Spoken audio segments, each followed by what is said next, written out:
bi nga xam ne peut-être temps yi passé moom moo créé woon d'après certains du ñuy wax ni les émeutes du mois de mars bu nga xam ne amoon na fi entre le 3 et le 8 mars bi nga xam ne Sénégalais yu bëri lu mën ne du toll ci 13 Sénégalais ñàkk seen bakkan par rapport ak loolu noonu président génn ni comprendre na la jeunesse dina taxaw seen kii mu def ay promesses ñuy laaj quelle solution pour soulager les problèmes sociaux. Voilà je pense pas que man sama xel bu gàtt gëmuma ne emploi des jeunes moo tax xale yi génn dafa am facteur yu bëri benn bi mooy dañu génn ci Covid ñu tëj nit ñi pendant très longtemps loolu mën na indi crispation beneen bi mooy li ma la wax y a une tension politique qui existe beneen bi gis nga nit boo ànd ak moom te doo wax dëgg tu lui rends pas service. Khalifa Sall a fait la prison, Karim Wade a fait la prison par zèle. Je pense pas que le président soit dans ce coup. Les gens ont voulu mettre en prison Ousmane Sonko. Les populations ont dit lii bu amee dëkk bi day taxaw te am na loo xamee ne mënuñu ko dindi mënuñu ko weddi. Moi je suis le président des alumni de l'ESP, c'est des étudiants et beaucoup de jeunes avec qui je parle. xawma Sonko ndax démagogie la ou pas mais li wóor mooy xale yi ci bëri dans la grande majorité ils te disent mooy suñu yaakaar pourquoi ñu koy wax defe naa question boobu la ñu waroon posé wu ku mel noonu boo ko bëggee jël ak un zèle que certains ont c'est pas le président je crois da nga koy dugal ci kaso bi mais foog nit ñi génn et je pense que soxlawuñu woon loolu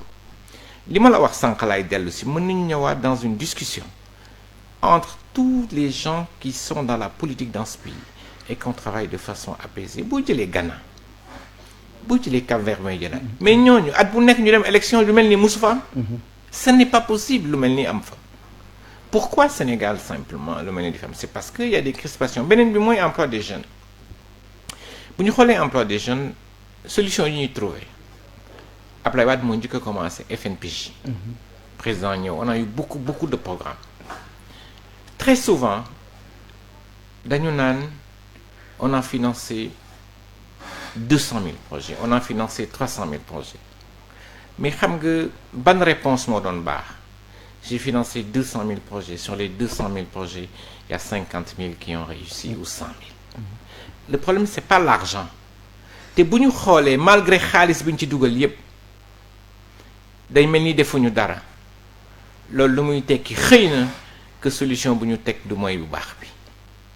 fokk ñu xoolaat emploi des jeunes problème bu mag a mag la mais du emploi des jeunes mooy problème bu mag a mag emploi des jeunes problème bu mag la éducation problème bu mag la sécurité bi ngay wax ay nervi di génn problème bu mag la santé problème bu mag la boole ci suñu koom-koom bëriwul cela veut dire que bu ñu doon teg des programmes ne dañuy jàppale xale yi pour wut liggéey fokk ñu xalaat ko saytu ko seet naka la ñuy def si sama xel bu gàtt pour man boo xoolee d'abord tey on a peut-être 5-6 agences yu toppatoo emploi des jeunes da ngay dem ba da ngay disperser waroon nañu xool naka la ñuy def pour li tubaab di wax rationaliser def ko mu nekk beneen bi mooy sama xel bu gàtt man parce que emploi des jeunes problème résolution bi yëpp ñu ngi koy lié ci entrepreneuriat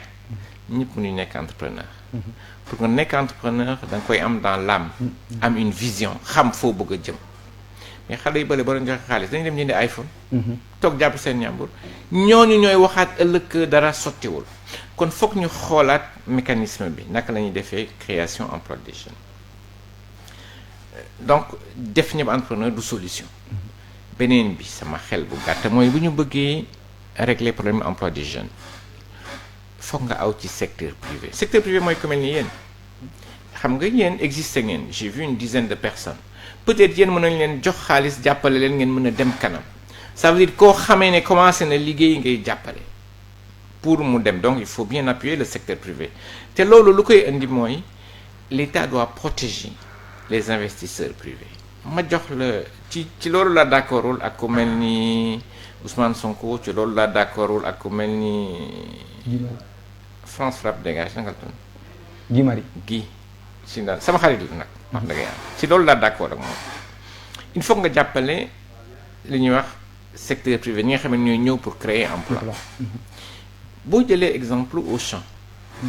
Auchan tu as à peu près 1500 xale yu ciy liggéey. doo dugg musuma dugg magasin Auchan man gis fa nit bu weex. boo jëlee Babacar Ngom Sedima li mu bëgg a def Ndingler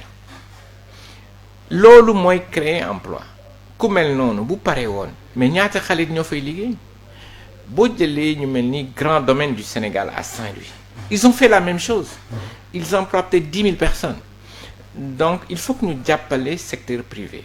d'abord nit ñi nangu ñëw jóge bitim réew dugal seen xaalis pour créer emploi beneen bi mooy bor bi dette intérieure gis nga entreprise publique ñi nga xamee ne nguur yi da leen amee dor boo jëlee 450 milliards nga jël 100 milliards nga fay leen bor boole ci ginnaaw nga def li ñuy wax des incitations fiscales nguur gi ne boo jëlee xale pour des emplois pérennes mën naa jël en charge la moitié du salaire pour une durée déterminée wala ma defal la dégrèvement fiscal ci loolu la ñu mën a sukkandiku pour ëllëg daal di créer des emplois yoo xam ne dafay dëgër sama xel bu gàtt man du rôle état de créer emploi état xam nga lan mooy rôle am facilité mooy nga ubbi bés ñi nga xam ne dañu am koom-koom ci biti ne ñëw naan damay investir sama biir dëkk te loolu nuñ koy defee mooy nga am un environnement fiscal bu leer mooy ku ñëw investir xaalisam suba bu demee ci tribunal ñu défendre ko beneen bi aussi investisseur bu ñëw nga jàppale ko ci liggéeyam bi defe naa ñaar yooyu mais gëmuma ne man ci sama xel bu gàtt te yoon bi ñu jël mooy mën créer des emplois durables mooy xam ne dañuy commencer liggéey tey ëllëg nga continuer entrepreneur dafa laaj ay prédisposition balaa ngay jàppale koo xamee dafa nar a commencer liggéey mais jël xaalis nga jox ko ñi nga xamee ñu ngi ci ba léegi te foog ñuy saytu mooy du ma wax ne 10 000 emplois la 10 000 projets 100 000 projets damay wax ci 100 000 projets yi ma financé ñaata moo ci dox bu ñu xoolee gëmuma ne mbat na 30% parce que jàng yu ñu mujj def mooy PME yu ñu créé au bout de 2 ans 70% yi dañuy disparaître ak dem seen yoon donc defe naa foog ñu xoolaat bu baax réfléchir ci affaire emploi des jeunes beneen problème bi ci lay tëjee defe naa chapitre bi boo xoolee tey ñiy jàng waxuma ñi nga xamee ne jànguñu école yi dañuy génne à peu près 300 000 xale par at ñiy dem dans le marché de l'emploi tey secteur privé bi ni mu mel mënul jël lu ëpp 30 000 xale par at ça veut dire at bu nekk di nga am lu mat 200 000 minimum xale yoo xam ne dañuy taxawaalu amuñu fu ñu jëm moo tax c'est un problème tellement sérieux que pour bu ñu koy traiter foog ñu dem ba ci biir a biir def ko de façon concertée avec les populations lay concernées pour seet naka la ñuy fajee góom boobu. est-ce que le secteur privé ñu ngi leen di associer par rapport ak processus emploi des jeunes bi nga xam ne président initié na ko bu mu tuddee ko un programme xëyu ndaw ñi ndax su ma gisee par exemple bi ñu def conseil présidentiel sur l'emploi bi di añ dafa taxawoon waxoon ne ko 1 milliard injecté c'est 1000 emplois donc ñuy wax ni kon est-ce que du secteur privé bi la ñu war a jox xaalis bi à la place des jeunes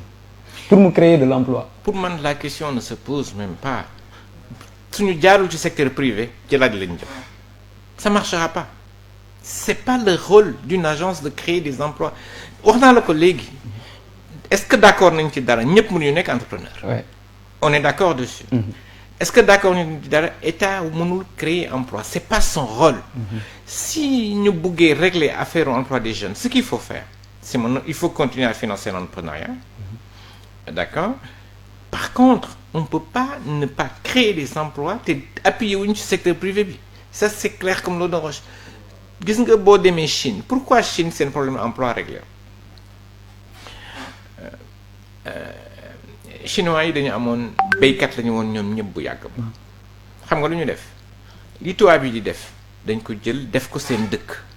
c'est-à-dire ils ont créé dans leur ville foog ma wax tuuti tubaab dans leur ville des usines pour répliquer li tubaab yi di def fabriquer des voitures fabriquer des téléphones et tout ce qui fait que kooku c'est le secteur privé. Chinois yi jógee ci àll bi di ñëw ci kaw ci dans les villes bu ñu ñëwee nañu gis liggéey bu ñu mën a def. parce que le secteur privé s'est développé dans ces pays fii tey xale bu jógee Toubacouta xale bu jógee sama dëkk Diawara xale bu dëkk ci àll bi di nga xamee ne ñetti weeru taw moo am à part loolu dara amul ñëw Ndakaaru lu muy def day jaay lu muy jaay fii du téléphone chargeur parce que justement créé une condition yi nga xamee ni ci suñu ville yi am na un secteur privé fort bu ñu amoon secteur privé bu baax ci suñu ville yi xale bi du jógee du dar muy jógee Diawara sama dëkk di ñëw fii peut-être Tamba bu ñu fa déggoon ay usine day ñëw Tamba dafa fekk un emploi structuré manufacturier pour mu mën ci génn d'autant plus que ñun dañu bokk ci benn zone bu ñuy wax UEMOA mooy boo defaree sa dàll wàngaay dem jaay ko Abidjan doo fay dërëm parce que même marché bi la en termes d'impôt donc on a un marché potentiel de 80 millions de personnes mais marché boobu pour nga mën a tirer profit ci marché boobu fokk nga créer secteur privé fort mais naka ngay buggee dëkk bi nga xamee ne 14 millions de personnes la nga bëgg a def ñëpp entrepreneur du mënul dem ça n'est pas possible donc man sama xel bu gàtt mooy tant que renforcer wuñu secteur privé bi jàppale leen gëm mën nañu résoudre problème emploi te jàppale secteur privé dafa am lu muy laaj mooy la fiscalité gis nga wax naa la ko sànq état mooy créer condition gis nga nit bu bëggee ñëw sa dëkk du laaj APIX dafay dem laaj entrepreneur bu mel ni yow dëkk bi ni muy doxee waa ji bu ko waxee affaire fiscalité nu mu demee affaire wax naa la d'accord moo ci yenn yi ak Guy Marius Sagna ak Sonko ci yenn points yi d'accord ñu mais y a des points sur lesquels je suis d'accord avec eux c'est-à-dire nit buy ñëw sa dëkk da ngay dalal xelam bu ñu gisee li am tey nit da ngay jël sa xaalis état jox la suuf pour nga exploiter ko coow guddi coow bëtëg bët ko dem waa Pickup ñooñu ñëpp mais kooku ku bëgg a ñëw ne damay ñëw investir mais da ngay tiit sa xel du dal. mais est-ce que condition yi ngeen di joxe suuf si tamit mooy poser problème soo jëlee par exemple le cas de Guy Marius Sagna day wax ne on a terme bu ñuy utiliser on a déshabillé les paysans pour habiller par exemple Paul. waaw côté boobu noonu est-ce que du poser problème par exemple si on déshabille un paysan pour habiller Paul est-ce que du poser problème su nekkoon discussion yi am na ci est-ce que problème yooyu noonu mënuñu ko wàññi. waaw gis nga dëkk dafay dox ci yoon. gis nga nguur bu demee ba jox la titre foncier même bu dee erreur la woon démb nga nekk investisseur état bi moo war a trouver une solution mais ki nga xamee ne dafa ñëw indi xaalisam pour liggéey kenn war ko wax dara wax ji loolu la il a dit l'autre jour que Babacar Ngom est victime comme les populations de Ndingler sont victimes mais Babacar Ngom il a ses papiers dëkk dafay dox ci yoon bu ñu commencé li nga xamee ne yoon la suñu dëkk ñu koy jël di ko teggi di ko teg fële ça veut dire que dootuñu am dëkk cela veut dire que ku bëgg a ñëw liggéey ci réew mi da ngay daw da ngay ragal te bu kenn nax sa bopp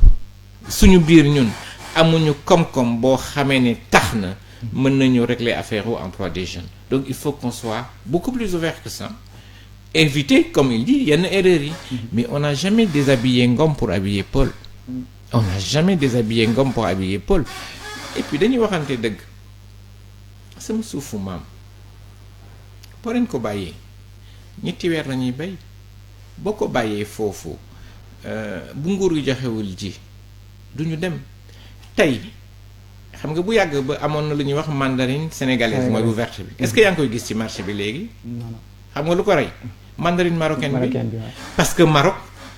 li Babacar Ngom bëgg a def ak ñeneen ci ñooñu ñu mel noonu ñu am seen réew ku mel noonu mënul concurrencer ku mel noonu paysan bi nga xam ne ñetti weer lay bay mënuñu ko concurrencer donc il faudrait qu'on accepte de développer l'initiative privée bu dee affaire faj xëyu ndaw ñi moo ñu yëkkati tey Auchan bu ñu demoon 1500 personnes sur le carreau bu ñu demoon laa wax qu'est-ce qu'on va faire man patriotisme économique man gëmuma ko